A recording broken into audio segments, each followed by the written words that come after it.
ரொம்பவே நமக்கு பரிச்சயமானதா தோன்றின இந்த உலகம் ஒரு நொடியில அடையாளம் காண முடியாம போயிடும். மேலும் தேவன் மெல்லிய சத்தமிடுறாரு, நான் மாறவில்லைன்னு. நீங்க ஒரு காலத்துல நேசிச்ச வாழ்க்கையை நினைச்சு நீங்க வருந்துறீங்க. இப்போ அது ஒரு மங்கலான நினைவா மட்டுமே இருக்கு. உங்களால கையாள முடியாத அளவுக்கு வேகமா நகருது. இப்போ நீங்க வாழறதுக்கு பதிலா உயிர் பிழைச்சிக்கிட்டு இருக்கீங்க. ஒரு காலத்துல உறுதியா இருந்தது, இப்போ நிச்சயமற்றதா இருக்கு. தேவன் மெல்லிய சத்தமிடுறாரு, என்னை நம்புங்கள். நீங்க வீழ்ச்சி அடைஞ்சிட்டு வர ஒரு உலகத்தை எதிர்கொள்றீங்க. அடித்தளங்கள் பிளவுபட்டிருக்கு, நிறுவனங்கள் உடைஞ்சிருக்கு, நாடுகள் நொறுக்கப்பட்டிருக்கு, மக்கள் துன்பப்படுத்தப்படுறாங்க.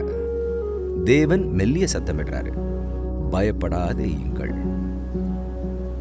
உங்க கைகள்ல வச்சிருந்த பொருட்கள் இப்போ உங்க கைக்கு எட்டவில்லைன்னு புலம்புறீங்க. அப்படின்னா என்னன்றது ஏன் எனக்குன்னு ஆயிடுச்சு. நான் அந்த நாளை பாப்பன்னு ஒருபோதும் நினைத்ததில்லைன்னு ஏற்கனவே வந்து போயிடுச்சு. அந்த நாள் ஒருபோதும் வராமல் போகலாம். எதிர்காலம் உங்களை இடம்பெற செய்ய திட்டமிட்டிருக்கிறதா தெரியுது. தேவன் மெல்லிய சத்தமிடுறாரு, நான் எப்பொழுதும் உங்களுடன் இருக்கிறேன். கடினமான உழைப்பு, கடினமான முடிவுகள், மன அழுத்த சூழ்நிலைகள், அப்புறம் உங்க கட்டுப்பாட்டுல இல்லாத சூழ்நிலைகள் நிறைஞ்ச வாழ்க்கையோட ஏற்ற தாழ்வுகளை நீங்க கடந்து போறீங்க. நீங்க ஏற்றத்தாழ்வுகளை நிர்வகிக்க ராத்திரியும் பகலும் செலவிடுறீங்க. உங்களுடைய திருமணம், குடும்பம், உடல் நலம், அப்புறம் உங்களோட வேலைன்னு உங்களோட வழியில நீங்க உங்களை தொலைச்சிட்டதை கண்டு நீங்க பதட்டம் அடைறீங்க. தேவன் மெல்லிய சத்தமிடுறாரு, நான் உங்கள் பலமாக இருக்கிறேன். உங்களை சுத்தி பிரச்சனைகள் வந்தாலோ, உங்க எதிரிகள் உங்களை எதிர்த்து வெற்றி பெற்றாலோ, நீங்க மையமாவும் நம்பிக்கையோடையும் இருக்க முயற்சி செய்றீங்க. நிச்சயமற்ற தன்மைக்கு மத்தியிலையும் கூட தேவன் உங்க வாழ்க்கைக்கு ஒரு திட்டத்தையும் நோக்கத்தையும் வச்சிருக்காருன்றதுல உறுதியா இருக்க முயற்சிக்கிறீங்க. தேவன் மெல்லிய சத்தமிடுறாரு, நான் உன்னை நேசிக்கிறேன்.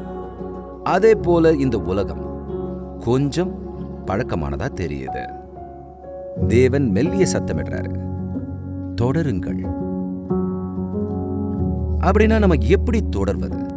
நிச்சயமற்ற காலங்கள்ல நாம இரக்கம் உள்ளவர்களா இருக்கணும்னு தேவன் விரும்புறன்றத அறிந்து கொள்வது உங்களை ஆச்சரியப்படுத்தலாம். மற்றவங்க கிட்ட இருந்து பின்வாங்கி விலகி போறதே நம்மளோட இயல்பான போக்கு. ஆனா வெளிப்படையா சொல்லணும்னா அது பைபிளோட போதனைக்கு எதிரானது. நாம விலகி போக விரும்பும் போது தேவன் நம்மை கற்றுக்கொள்ள சொல்கிறார். நாம ஓடி ஒளிஞ்சிக்க விரும்பும் போது மக்களை சென்றடையவும் இருட்டில் ஒளியா இருக்கவும் வாய்ப்பை பயன்படுத்திக்கணும்னு தேவன் விரும்புறாரு. அதனால நம்மளை சுத்தி இருக்கிற மக்களோட தேவைகளுக்கு இரக்கத்தோட இருப்போம். அடுத்த சில நிமிஷங்கள்ல இந்த குழப்பமான உலகத்துல நம்ம சுத்தி இருக்கிறவங்களுக்கு இரக்கத்தோடையும் அன்போடையும் எப்படி பதிலளிக்க முடியும்ன்றத நாம பார்க்க போறோம். திருப்புமுனையில் டாக்டர் டேவிட் ஜெரேமியாவின் காலத்தால் அழியாத போதனையை நீங்கள் கேட்டுக்கொண்டிருக்கிறீர்கள். இப்பொழுது டாக்டர் ஜெரேமியாவின் இன்றைய செய்தியை கேட்போம். இரக்கத்துடன் இருங்கள்.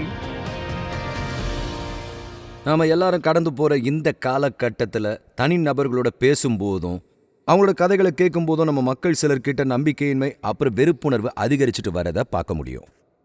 ஒவ்வொரு கதவையும் பூட்டுறது, அதிக நீளமான பாலத்துல ஏறுறது, அப்புறம் நீண்ட அப்புறம் சவாலான பருவத்தை எதிர்கொள்ள தயாராவது பத்தி மக்கள் உண்மையில பேசுறத நான் கேட்டிருக்கேன். உங்களுக்கு போதுமானதா இருக்கிறத உறுதிப்படுத்திக்கங்க. மற்றவங்க எல்லாரும் தங்களை தற்காத்து கொள்ளட்டும். இது பழக்கமானதா தெரியுது இல்லையா? ஆனா இந்த காலகட்டத்தில் நாம அப்படி நடந்துக்கணும்னு தேவன் விரும்பல. தெசலோனிக்கேய விசுவாசிகளுக்கு பவுல் எழுதின முதல் நிருபம் 3வது அதிகாரத்துல 11-13 வரையிலான வசனங்கள்ல இருந்தும் நமக்கு ஒரு பாடம் வருது. நம்முடைய பிதாவாகிய தேவனும் நம்முடைய கர்த்தராகிய இயேசு கிறிஸ்துவும் உங்களிடத்திற்கு எங்களை நேராக வழி நடத்துவாராக. நாங்கள் உங்களிடத்தில் வைத்திருக்கிற அன்பு கோப்பாய் நீங்களும் ஒருவரிடத்தில் ஒருவர் வைக்கும் அன்பிலும் மற்றெல்லா மனுஷரிடத்தில் வைக்கும் அன்பிலும் கர்த்தர் உங்களை பெருகவும் நிலைத்தோங்கவும் செய்து இவ்விதமாய் நம்முடைய கர்த்தராகிய இயேசு கிறிஸ்து தமது பரிசுத்தவான்கள் அனைவரோடும் கூட வரும்போது நீங்கள் நம்முடைய பிதாவாகிய தேவனுக்கு முன்பாக பிழையற்ற பரிசுத்தமுள்ளவர்களாய் இருக்கும்படி உங்கள் இருதயங்களை ஸ்திரப்படுத்துவாராக. நண்பர்களே, இந்த தொடரில் இயேசு திரும்பி வர்றாருன்னு நமக்கு சொல்ற வேத வசனங்கள்ல இருந்து நாம குறிப்புகளை எடுத்துக்கிறோம். அதே உரையில இது நடக்கும் வரைக்கும் நாம என்ன செய்யணுன்றத இதுல சொல்லி இருக்கிறத நாம பார்க்கலாம். தீர்க்க தரிசனத்துல நம்பிக்கை கொண்டவர்கள் பெரும்பாலும் எதிர்காலத்துல கவனம் செலுத்துறாங்க.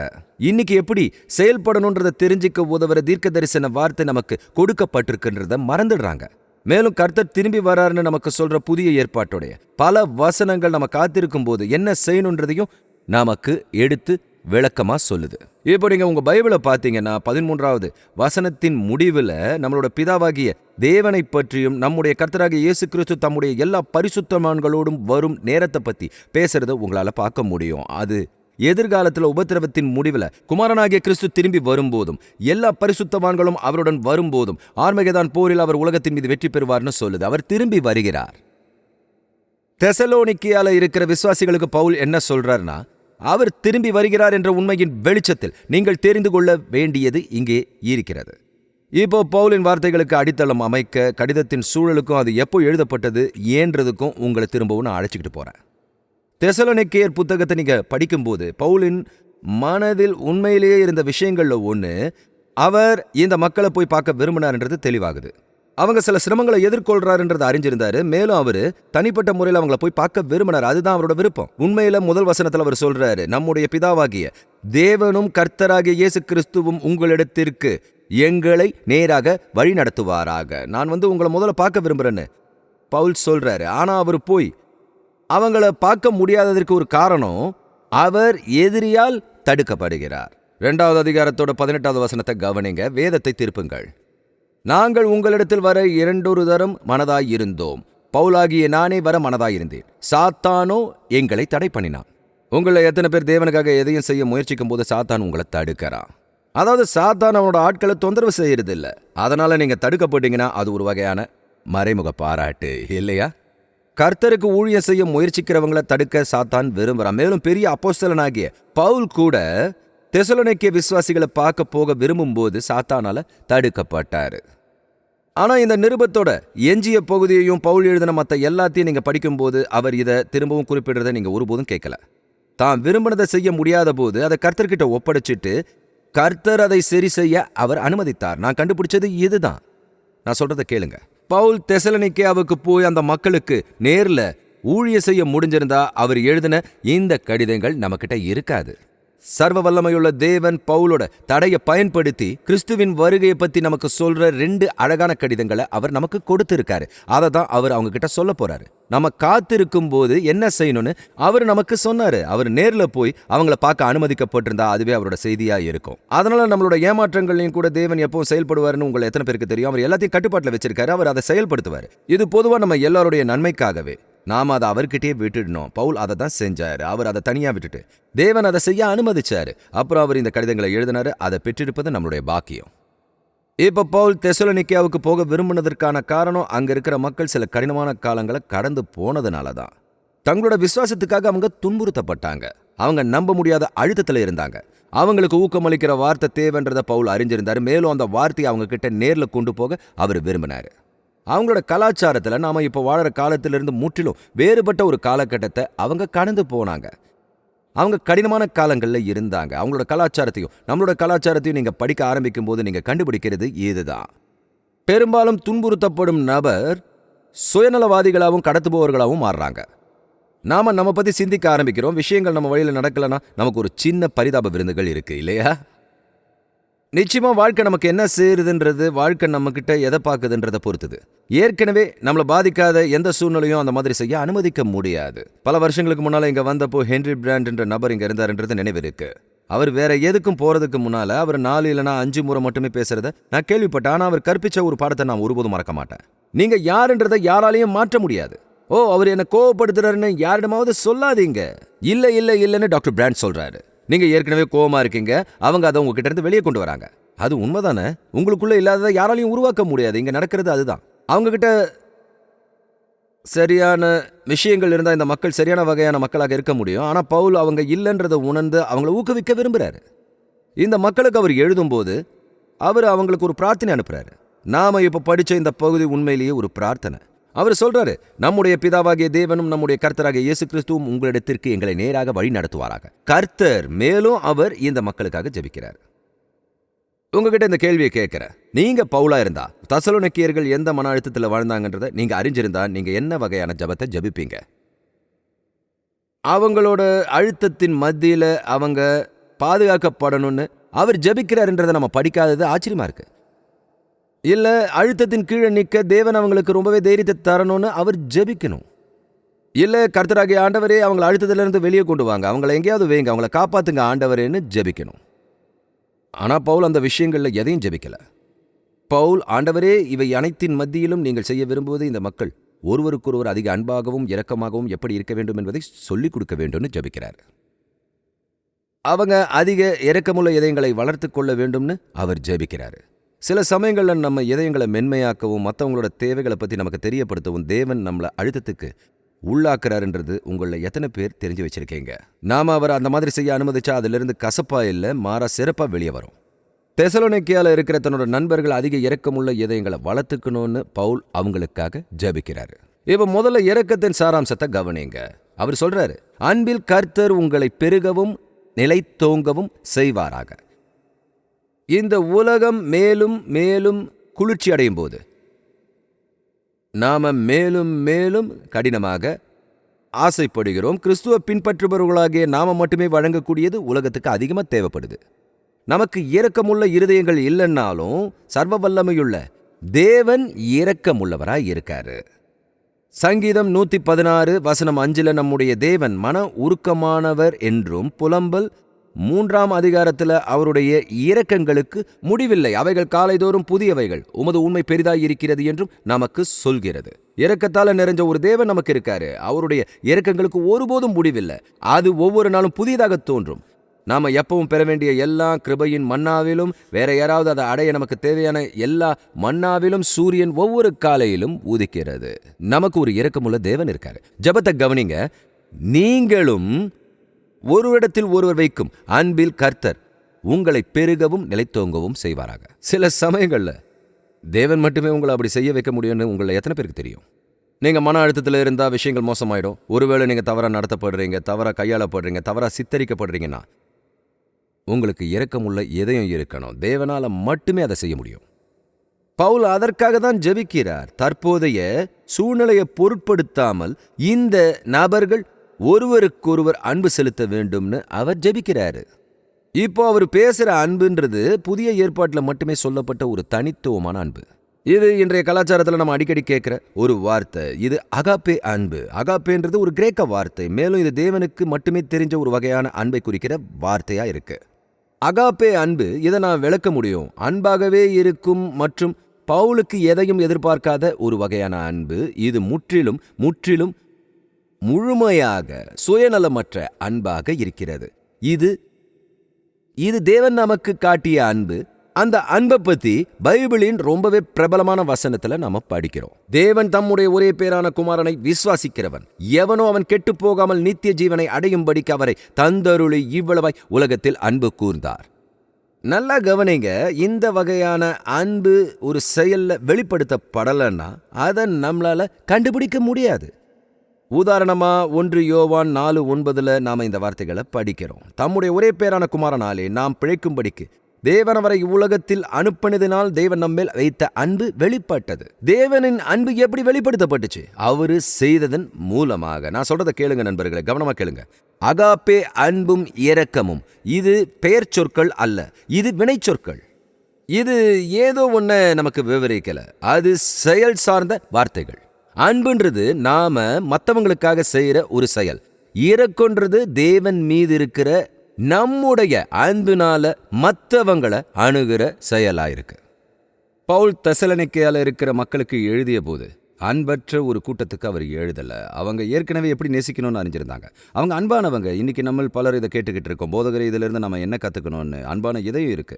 தெசலோனிக்கேயால இருக்கிற மக்களும் அப்படியே செஞ்சாங்க. உண்மையில முதல் அதிகாரத்தில் இது அவங்களோட அன்பின் செயலை பற்றி பேசுது. மேலும் 4ஆம் அதிகாரம் 9வது வசனத்தில் நம்ம வாசிக்கிறோம். சகோதர சிநேகத்தை குறித்து நான் உங்களுக்கு எழுத வேண்டியதில்லை, நீங்கள் ஒருவரில் ஒருவர் அன்பாயிருக்கும்படிக்கு தேவனால் போதிக்கப்பட்டவர்களாய் இருக்கிறீர்களே. அந்தபடி நீங்கள் மக்கெதோனியா நாடெங்கும் உள்ள சகோதரர் எல்லோருக்கும் செய்து வருகிறீர்கள். சகோதரரே, அன்பிலே நீங்கள் இன்னும் அதிகமாக பெருக வேண்டும் என்று நாங்கள் உங்களுக்கு புத்தி சொல்கிறோம். பவுல் இந்த சகோதரர்கள் கிட்ட, உங்களிடம் ஏற்கனவே கொஞ்சம் அன்பு இருக்கிறது, உங்கள் இதயத்தில் அன்பு இருக்கிறது, தேவன் தனது அன்பை உங்கள் இதயத்தில் வைத்திருக்கிறார், நீங்கள் அதை கொஞ்சம் வெளிப்படுத்துகிறீர்கள். ஆனா இந்த முழு பகுதியிலும் அவரோட மந்திரம் இங்க இருக்கு. நீங்கள் மற்றவர்கள் மீதான உங்கள் அன்பை பயிற்சி செய்து அதிகரிக்க வேண்டும். அன்பின் சாராம்சம், இரக்கத்தின் சாராம்சம் தேவனிடமிருந்து ஒரு தொடுதல் தேவைப்படும் மக்கள் மீது ஆழமான அக்கறை ஆகும். இன்னைக்கு நீங்க எங்க பார்த்தாலும் மக்களே அப்படிப்பட்டவங்க இருக்காங்க. இந்த நெருக்கடியின் மத்தியில நாம நம்ம கவனத்தை நம்ம மேல திருப்பலாம். இல்ல, ஒரு தேவையுள்ள உலகத்தை பார்த்து கர்த்தராகிய ஆண்டவரே இவ்வளவு காலத்திற்கு என்னை இந்த உலகத்தின் நடுவில் வைத்தீர் என்று சொல்லலாம். இன்னைக்கு இரக்கம் தேவைப்படுற மக்களுக்கு நான் உதவி செய்யற கரங்களா இருக்க எப்படி பதிலளிக்கணும்ன்றத எனக்கு காட்டுங்கள்னு கேட்கலாம். கடினமான காலங்கள்ல நம்ம தேவனுடைய கைகளாவும் இந்த உலகத்துக்கு போய் அவங்களுக்கு தேவைப்படுற அன்பில் அவங்களை அணைச்சிக்கவும் அவருடைய கரங்களாவும் இருக்கும். மேலும் இந்த பகுதியில் அவர் பயன்படுத்துகிற வார்த்தைகள் சுவாரஸ்யமானது. அவர் சொல்றாரு, அன்பில் கர்த்தர் உங்களை பெருகவும் நிலைத்தோங்கவும் செய்ய வேண்டும் என்று நான் விரும்புகிறேன். இவை கிட்டத்தட்ட ஒருமித்த சொற்கள். ஆனால் அவற்றை ஒன்றாக இணைக்கும் போது தேவைப்படும் நேரத்தில் மிகுந்த அன்பை வெளிப்படுத்தும் மிகவும் வலுவான விஷயம். இப்போ இரக்கத்தின் வெளிப்பாட்டை கவனிங்க. ஒருவரிடத்தில் மற்றெல்லா மனுஷரிடத்தில். பவுல் சொல்றாரு, நீங்கள் வெறுமனே ஒருவரையொருவர் நேசிக்க வேண்டும் என்று நான் விரும்பவில்லை. அது முக்கியம் தான், ஆனால் நீங்கள் அனைவரையும் நேசிக்க வேண்டும். ஒருவரையொருவர் நேசிப்பதுன்றது நம்ம காலத்தில் இருக்கிற மாதிரி அன்றைய விசுவாசிகளால் நல்லாவே புரிந்து கொள்ளப்பட்டது. கிறிஸ்துவை பின்பற்றுபவர்களுக்கு அது ஒரு தேவையா இருந்தது. 1 யோவான் 4:21 சொல்லுது, தேவனிடத்தில் அன்பு கூறுகிறவன் தன் சகோதரனிடத்திலும் அன்பு கூற வேண்டும் என்கிற இந்த கற்பனையை அவராலே பெற்றிருக்கிறோம். ஒருத்தரை ஒருத்தர் நேசிக்கணும், அது நம்ம எல்லாருக்குமே தெரியும். அது செய்தி இல்லை, அது நம்மளோட கடமை.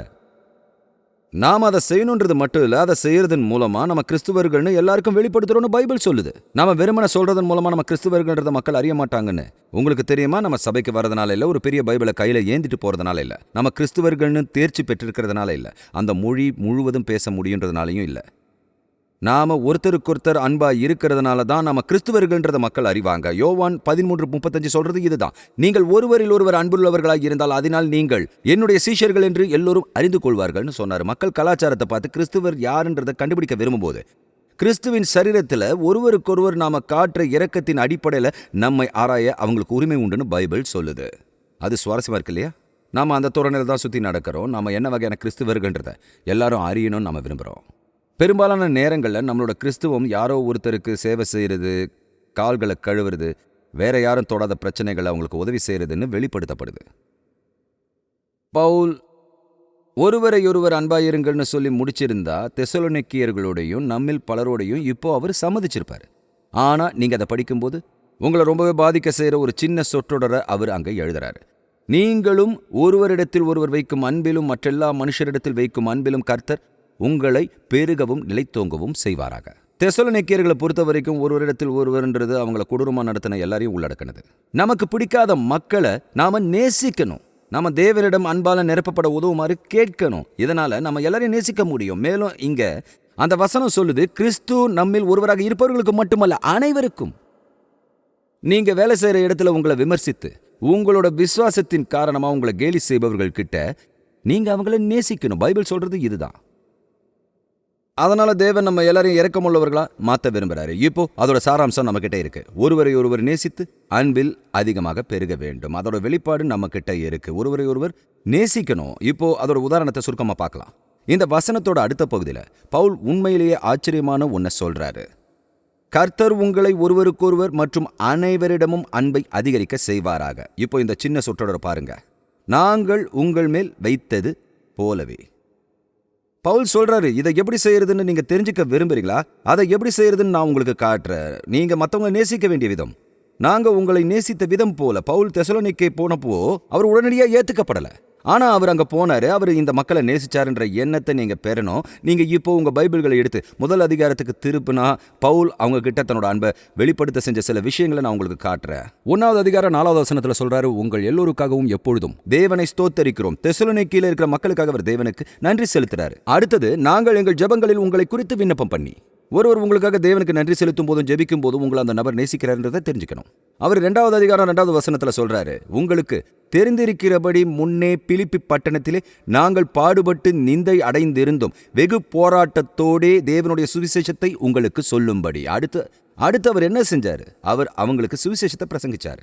சிலர் தங்களுக்கு சுவிசேஷம் பிரசங்கிக்கப்படுறதை விரும்பலன்னு தெரியுமா? விரும்பினாலும் விரும்பலனாலும் அவங்களுக்கு சுவிசேஷத்தை பிரசங்கிச்சாரு. அவங்களுக்காக நன்றி தெரிவிச்சாரு, ஜெபிச்சாரு, அவங்களுக்காக சுவிசேஷத்தை பிரசங்கிச்சாரு, அவங்களுக்காக பாடுபட்டார்னு சொல்லப்படுது. நீங்கள் மிகுந்த உபத்திரவத்திலே பரிசுத்த ஆவியின் சந்தோஷத்தோட திருவசனத்தை ஏற்றுக்கொண்டுன்னு சொல்றாரு. 2வது அதிகாரத்தோட 7 அப்புறம் 8வது வசனங்கள்ல பால் கொடுக்கிற தாயானவள் தன் பிள்ளைகளை காப்பாற்றுகிறது போல உங்களிடத்தில் பட்சமாய் நடந்து கொண்டோம் என்று நமக்கு சொல்லப்படுது. 9வது வசனத்துல அவர் அவங்களுக்காக தியாகம் செஞ்சாருன்னு சொல்லப்படுது. சகோதரரே, நாங்கள் பட்ட பிரயாசமும் வருத்தமும் உங்களுக்கு ஞாபகம் இருக்கும். உங்களில் ஒருவனுக்கும் பாரமாயிராதபடிக்கு இரவும் பகலும் நாங்கள் வேலை செய்து தேவனுடைய சுவிசேஷத்தை உங்களிடத்தில் பிரசங்கித்தோம். அது என்ன அர்த்தம் தெரியுமா? அதாவது பவுல் தான் முதல்ல அங்கீகரிக்கப்பட்ட பிரசங்கி. தெசலோனிக்கேயால இருக்கிற விசுவாசிகள் அவரோட ஊழியத்துக்காக பணம் கொடுக்க அவர் அனுமதிக்க மாட்டாரு. அதனால அவர் அதிகமா வேலை செஞ்சாரு. அவர் ஒரு கூடாரம் செய்யற தொழிலாளி. மேலும் அவர் மற்றவர்களிடம் இரக்கம் காட்டுவது எப்படின்னு நீங்க அறிய விரும்புறீங்களா? நான் உங்களுக்கு சொல்றேன். நாங்கள் செய்வது போல் செய்யுங்கள். அவங்களுக்காக ஜெபியுங்கள். அவங்களுக்காக தேவனுக்கு நன்றி சொல்லுங்க. அவங்களுக்கு ஊழியம் செய்யுங்க. அவங்களுக்காக தியாகம் செய்ய தயாரா இருங்க. அவங்களுக்கு இரக்கம் காட்டுங்கள். நாங்க செஞ்ச மாதிரி நீங்களும் செய்யுங்க. இந்த பிரசங்க மேடையில் நின்று கேட்கிற கிறிஸ்துவ வாழ்க்கை எப்படி வாழ்வது அப்படின்னு நீங்க அறிய விரும்புறீங்களா? என்ன கவனிங்க. ஆனா நான் அதை சொல்ல போறதில்ல. நான் பவுல் இல்லை. எனக்கு நிறைய குறைபாடுகள் இருக்கு. என்னோட குறைபாட்டை கண்டு மற்ற எல்லாத்தையும் தவற விடுவீங்கன்னு நான் பயப்படுறேன். எங்கேயோ யாரோ ஒருத்தர் உங்களை பார்த்து கிறிஸ்துவம் என்றால் என்னவென்று எனக்கு ஆச்சரியமாக இருக்குன்னு சொல்றாங்க. இங்கே பைபிள் சொல்றது என்னன்னா, அவர்கள் ஒருவருக்கொருவர் மற்றும் எல்லார் மீதுள்ள உங்கள் அன்பின் மூலம் அவர்கள் கண்டுபிடிப்பார்கள். இந்த வாரம் ஒரு பெண் என்கிட்ட வந்து, இயேசுவை பற்றி பேசக்கூட என்னை அனுமதிக்காத ஒருத்தருக்கு நான் எப்படி ஊழியம் செய்கிறது? அந்த நபர் பரலோகத்துக்கு போகணும்னு நான் விரும்புகிறேன். ஆனால் அவங்க பரலோகத்துக்கு போக போகிறதில்ல. நான் அவங்களுக்கு எப்படி சாட்சி கொடுக்கறதுன்னு கேட்டாங்க. நீங்கள் அவங்கக்கிட்ட இயேசு போல நடக்கணும்னு. நீங்கள் என்ன சொல்கிறீங்க? நீங்கள் அவங்கள நேசிக்கணும். உங்கள் அன்பை நிராகரிக்கும் போது அவங்கள இன்னும் அதிகமாக நேசிக்கணும். உங்கள் செயலின் காரணமாக அவங்க உங்களை திட்டும்போது நேசிக்கணும். அவங்க உங்கள் வார்த்தைகளை கேட்க போகிறதில்லன்னா நீங்கள் எதுவும் சொல்ல வேண்டியதில்லை. ஆனால் அவங்க உங்கள் செயல்களை மறுக்க முடியாது. இயேசு அவங்கள நேசிக்கிற மாதிரி நேசிங்க. அதனால இரக்கத்தோட சாராம்சம் என்னன்னா, கர்த்தர் உங்களை அன்பில் அதிகமாக பெருக செய்வார். அதோட வெளிப்பாடு ஒருவருக்கொருவர் மற்றும் அனைவருக்கும். பவுல் அவங்கள நேசித்தது போலன்றதே இதுக்கு உதாரணம். இப்போ அதோட விளைவை கவனிங்க. இதை பற்றி நான் ஒரு வார்த்தை சொல்லணும். வசனம் 13 சொல்லுது, பிழையற்ற பரிசுத்தமுள்ளவர்களாக இருக்கும்படி உங்கள் இருதயங்களை ஸ்திரப்படுத்துவாராக. இது ஒரு நோக்கம் இருக்கு. இதை செய்யறதன் நோக்கம் என்ன? இது ரொம்ப ஆழமானது. இதை நீங்க தவற விடக்கூடாது. அதை தான் நான் விரும்புகிறேன். நான் ஆழமாக அதை பற்றி சொல்ல போகிறதில்ல. இருந்தாலும் கேளுங்க. கிறிஸ்துவை போல மாறுவதற்கான வழி கிறிஸ்து செய்ததை செய்வதாகும். பரிசுத்தமாக மாறுறதுக்கான வழி வசனங்களை சொல்லிக்கிட்டே நிற்கிறதோ இல்லை அதிக வசனிப்பினால் ஜெபிக்கிறது எப்படின்றத பற்றியோ இல்லை. பரிசுத்தமாக மாறுவதற்கான வழி கிறிஸ்து செய்ததை செய்வதாகும். கிறிஸ்து இரக்கத்தின் உருவமாக இருந்தார். நாம் கிறிஸ்துவை போல வளர விரும்பினா கிறிஸ்து செஞ்சதை நாமளும் செய்யணும். அந்த பகுதியும் அதைத்தான் நம்மக்கிட்ட சொல்லுது. நீங்கள் ஒருவரை நேசிக்கும் போது பவுல் செஞ்சதை நீங்கள் செய்யும்போது அதோட விளைவு நீங்கள் பரிசுத்தத்தில் நிலைநிறுத்தப்படுவீர்கள்னு பைபிள் சொல்லுது. உங்கள் வாழ்க்கை மேலும் கிறிஸ்துவை போல மாறும். நீங்கள் கிறிஸ்துவை போன்ற காரியங்களை செய்யும்போது நீங்கள் மேலும் மேலும் கிறிஸ்துவை போல மாறிடுவீங்க. என் நோக்கம் சரியானு தெரியலன்னு சொல்கிறீங்க. எப்படி இருந்தாலும் அதை செய்யுங்க. உங்கள் நோக்கத்திற்கு கர்த்தர் உங்களுக்கு உதவுவார். அதை செய்யுங்க. கீழ்ப்படிதலால் அதை செய்யுங்க. தேவன் உங்கள் வாழ்க்கையில் என்ன செய்ய ஆரம்பிக்கிறாருன்றதை கவனிங்க. அதனால இரக்கத்தின் சாராம்சம், அதோட வெளிப்பாடு, அதோட உதாரணம், அப்புறம் அதோட விளைவை பற்றி நாம் பேசணும். இப்போ நல்ல பகுதி வருது. இரக்கத்தின் பயிற்சி. நீங்கள் மற்றவங்ககிட்ட இரக்கம் காட்டும்போது நீங்கள் கீழ்ப்படிதலான வாழ்க்கையை வாழறது மட்டும் இல்லாமல், குழப்பமான உலகத்தில் நம்பிக்கையோடு வாழறது எப்படின்றத கற்றுக்கிறது மட்டும் இல்லாமல் கிருபையில் சிகிச்சை இருக்கிறதுன்றது உங்களுக்கு தெரியுமா? அது எனக்கு சுவாரஸ்யமாக இருக்குது. சீக்கிரமாகவோ இல்லைனா அப்புறம் நீங்கள் போதுமான அளவு காத்திருந்தா மதசார்பற்ற உலகத்தில் யாராவது ஒருத்தர் பல வருஷங்களாக நாம் அறிந்த தேவனோட வார்த்தையிலிருந்து சில உண்மைகளை கண்டுபிடிப்பாங்க. அவங்க அதை பற்றி ஆராய்ச்சி செய்வாங்க. நாம் ஏற்கனவே தெரிஞ்சு வச்ச மாதிரி உண்மை என்னன்றதை கண்டுபிடிப்பாங்க. அவங்களால அதை மறுக்கவே முடியாது. ஆலன் லக்ஸ்ன்னு ஒருத்தர் நன்மை செய்கிறதுனால வெளிப்படும் குணப்படுத்தும் வல்லமை என்ற புத்தகத்தை எழுதினார். இந்த புத்தகத்தில் நாடு முழுவதும் உள்ள எல்லா வயதுடைய 3000 தன்னார்வலர்களோட அவர் மேற்கொண்ட ஒரு ஆய்வை பற்றி சொல்கிறார். ஒரு கேள்வித்தாளை பயன்படுத்தி அவங்ககிட்ட சில கேள்விகளை கேட்டார். இந்த கேள்விகளோட விடைகளை திரும்ப பெற்று அதை கணினிமயமாக்கினப்போ உதவி செய்கிறதுக்கும் நல்ல ஆரோக்கியத்துக்கும் இடையில இருக்கிற தெளிவான காரண விளைவை அவர் கண்டுபிடிச்சார். சுருக்கமாக சொல்லணும்னா, உதவுறது நல்ல ஆரோக்கியத்தை பராமரிக்கிறதுக்கு பங்களிக்குதுன்னு, அது தீவிரமான அப்புறம் சின்ன உளவியல் அப்புறம் உடல் ரீதியான நோய்கள் அப்புறம் கோளாறுகளின் விளைவை குறைக்கும்னு அவர் எழுதி முடிச்சார். மற்றவங்களுக்கு உதவி செய்கிறதன் மூலமாக நீங்கள் உங்கள் கவனத்தை உங்ககிட்ட இருந்து திசை திருப்புறீங்க. உங்கள் மனக்கதவை நீங்கள் திறக்க ஆரம்பிக்கிறீங்க. கர்த்தர் மாதிரி இருக்க விரும்புகிறீங்க. உங்களுக்கு ஒரு விஷயத்த சொல்ல விரும்புகிறேன். இந்த வாரம் இதை பற்றி நான் நிறைய யோசித்தேன். இது உண்மைன்னு உங்கள் எல்லாருக்குமே தெரியும். ஆனால் ஒரு வாரம் மட்டும் இருந்தால் போதும். அதை நீங்கள் தொடர்ந்து பயிற்சி செய்ய நான் உதவுறேன். சரியா? சில வருஷங்களுக்கு முன்னால் நான் செஞ்ச சிறிய கிருபையின் செயலை பற்றி சொல்கிறேன். சிலர் இந்த கதையை கேட்டிருப்பீங்க. ஆனால் இது எனக்கு பிடிச்ச கிருபை செயல்பாட்டின் கதை. ஒரு குறிப்பிட்ட நாளில் நான் மெக்டொனால்டுக்கு போய் வேற எதையோ ஒன்று யோசிச்சுக்கிட்டு இருந்தேன். மெக்டொனால்டுக்குள்ளே வண்டியை நிறுத்தும் போது எதிர் திசையில் வேற வழியில் வர முயற்சி செஞ்ச ஒரு பெண்ணை பார்த்தேன். அவங்கள பார்க்கும்போது அவங்க ரொம்ப கோவமாக இருந்தாங்கன்னு சொல்கிறது தவறு. ஆனால் அவங்க பேசுகிறத வச்சு பார்க்கும்போது அவங்க கோவமாக தான் இருந்தாங்க. அவங்க வாயிலிருந்து வந்த வார்த்தை, அதாவது அது பச்சை பச்சை கலரில் இருந்தது. அந்த வார்த்தை காருக்குள்ளே இருந்து வந்தது. நான் என் ஆர்டரை பெற வரிசையில் நின்னேன். அவங்க என் பின்னால் வந்தாங்க. நான் கண்ணாடியில் பார்த்தேன். அவங்க இன்னும் குமுறிக்கிட்டு இருந்தாங்க. அவங்க திட்டிக்கிட்டு இருந்தாங்க. அவங்க சும்மா இருக்கல. உங்களுக்கு தெரியுமா, அவங்க கழுத்தில் நரம்புகள் புடைச்சிக்கிட்டு இருந்தது. எனக்கு அது ரொம்ப மோசமாக இருந்தது. நான் என்ன செஞ்சேன்னு எனக்கு தெரியலை. ஆனால் ஏதோ செஞ்சேன். நான் ஜன்னல் கிட்ட போனதும் அந்த நபர்கிட்ட, ஹலோ, என் பின்னால் இருக்கிற காரை பற்றி உங்களுக்கு தெரியுமா, அவங்களோட கட்டணம் எவ்வளோ தெரியுமான்னு கேட்டேன். அவர், ஆமாம், அது இங்கே தான் இருக்குது, நான் அதுக்கு பணம் செலுத்துறேன். என்ன சொல்கிறீங்க? நான் அவங்க சாப்பிட்டதுக்கு பணம் கொடுக்குறேன். அவங்க உங்கள் ஃபேமிலியான்னு கேட்டார். இல்லை, நான் அவங்கள பார்த்ததில்ல, ஆனாலும் கொடுக்குறேன்னு. அதனால் சாப்பாட்டுக்கு பணம் கொடுத்தேன். அப்புறம் கொஞ்சம் மெதுவாக வெளியே வந்து அங்கே உட்காந்து பார்த்தேன். அது இந்த பெண்ணை எப்படி குழப்பிச்சுன்னு பார்க்க ரொம்ப சுவாரஸ்யமாக இருந்துச்சு. அவங்களுக்கு என்ன பண்ணுறதுனே தெரியல. அவங்கக்கிட்ட இருந்து எனக்கு எந்த தகவலும் வரல. அவங்க யாருன்னு எனக்கு தெரியாது. அவங்க இன்றைக்கி காலையில் சர்ச்சில் இருக்கலாம். ஆனால் நான் அப்படி செஞ்சப்போ என்ன நடந்துச்சுன்னு உங்களுக்கே தெரியும். அது அவங்க கோவத்தை குறைச்சி எனக்கு அது நிம்மதியாக இருந்துச்சு. நான் சந்தோஷப்பட்டேன். இப்போது நான் இந்த கதையை இந்த வாரம் ஊழியர்கள்கிட்ட சொன்னேன். நான் சொன்னேன், நான் உங்களுக்கு ஒரு சின்ன ஆலோசனை தரேன். நீங்கள் அதை கேட்கறதுக்கு முன்னால் பின்புறம் இருக்கிற கண்ணாடியில் பார்த்து உங்கள் பின்னால் இருக்கிற காரில் 10 இல்லைனா 12 பேர் இருக்காங்களான்னு கண்டறியும்னு சொன்னேன். ஏன்னா அது உங்கள் பட்ஜெட்டுக்கு வெளியே இருக்கலாம். ஆனால் நான் சொல்கிறத கேளுங்க. இந்த வாரம் நீங்கள் என்ன செய்யணும்னு நான் விரும்புகிறேன்னா, இன்றைக்கி காலையில் நான் சொன்னதை பற்றி நீங்கள் சிந்திக்கணும். அது ஒரு கிறிஸ்துவருக்கோ இல்லை உங்களுக்கு தெரியாத ஒருத்தருக்கோ இல்லை உங்களுக்கு தெரிஞ்ச ஒருத்தர் கிறிஸ்தவராக இல்லைனாலும் அவங்களுக்காக ஏதாவது செய்ய நீங்கள் ஏதாவது வழியை கண்டுபிடிக்கணும்னு விரும்புகிறேன். நீங்கள் செய்கிற எதையும் திரும்ப பெற உங்களுக்கு எந்த காரணமும் இருக்காதுன்னு அவங்க ஒருபோதும் எதிர்பார்க்க மாட்டாங்க. இந்த வாரத்துக்கான வசனம் இங்கே இருக்குது. 1 யோவான் 4:18. அன்பிலே பயமில்லை, பூரண அன்பு பயத்தை புறம்பே தள்ளும். ஒரு பயங்கரமான நேரத்தை கடந்து போகிறீங்கன்னா எப்படி சமாளிக்கிறதுன்னு உங்களுக்கு சொல்கிறேன். ஒருவரை ஒருவர் நேசியுங்கள். அந்த அன்பை எல்லோரிடமும் காட்டுங்கள். உங்கள் அன்பை வெளிப்படுத்துங்கள். அது உங்களால் ஒருபோதும் நம்ப முடியாத அளவுக்கு நம்பிக்கையின் உணர்வை தரும். மற்றவங்க கிட்ட எப்படி இறக்கமாக இருக்கணும்னு நீங்கள் கற்றுக்கிட்ட காலத்தில் தேவன் உங்களுக்காக என்ன செஞ்சாருன்றதை மற்றவங்களுக்கு சொல்ல நீங்கள் உயிருடன் இருப்பீர்கள். இன்னைக்கு திருப்பு முனையில் என்னோட இணைஞ்சதற்கு நன்றி. தேவனோட வார்த்தையை நம்ம எந்த அளவுக்கு அதிகமாக படிக்கிறோமோ அந்த அளவுக்கு அதிகமாக நம்ம அன்பான தேவன் நம்ம ஒவ்வொருத்தருடையும் தனிப்பட்ட உறவை கொண்டிருக்க விரும்புகிறாருன்றதை நம்ம புரிஞ்சுக்கிறோம். நீங்கள் அவரோட இந்த உறவை தொடங்க விரும்பினா உங்களோட முதல் படி உங்கள் பாவத்திலிருந்து மனம் திரும்பி இயேசு கிறிஸ்துவை உங்கள் ஆண்டவராகவும் இரட்சகராகவும் ஏற்றுக்கொள்வதாக இருக்கு. தேவனுடைய இலவச ரட்சிப்பின் பரிசை ஏற்றுக்க நீங்கள் அந்த முடிவை எடுத்த உடனே கிறிஸ்துவில் ஒரு புதிய படைப்பா தேவனுடனான உங்கள் பயணம் தொடங்கும். அதனால நீங்க இன்னைக்கு இந்த விசுவாசப்படியை எடுத்திருந்தா நம்பகமான ஊழியத்திலேயோ இல்ல உள்ளூர் தேவாலயத்திலேயோ உங்க முடிவை மற்ற கிறிஸ்துவர்களோட பகிர்ந்துக்க நான் உங்களை ஊக்குவிக்கிறேன். மேலும் நீங்க புதுசா கண்டுபிடிக்கப்பட்ட விசுவாசத்துல உங்க வளர்ச்சியை தொடரவும் நீங்க தேவனுடன் நடக்க தொடங்கும் போது தேவன் உங்களை ஆசீர்வதிப்பாராங்க. அடுத்த முறை இங்க திருப்பு முனையில உங்களை பார்க்கறதுக்கு நான் அவரோட காத்திருக்கேன்.